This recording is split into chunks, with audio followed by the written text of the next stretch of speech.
Milli Məclisdə büdcə qanunu layihəsinin müzakirəsi vaxtı deputat Səyyad Aran Əmək və Əhalinin Sosial Müdafiəsi naziri Sahil Babayevə çağırış edib.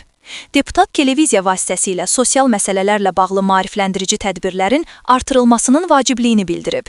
Yeni Sabah məlumat verir ki, o, təqdim edilən sənədə irad bildirib. Rəqəmləri hardasa biz başa düşə bilərik.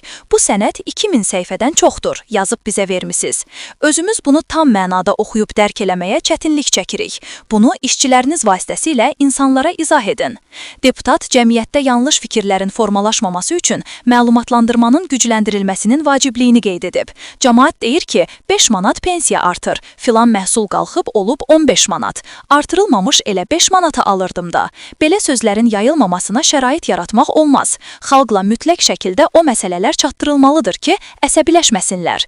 Gördüyünüz işi edib çölə atmağa ehtiyac yoxdur.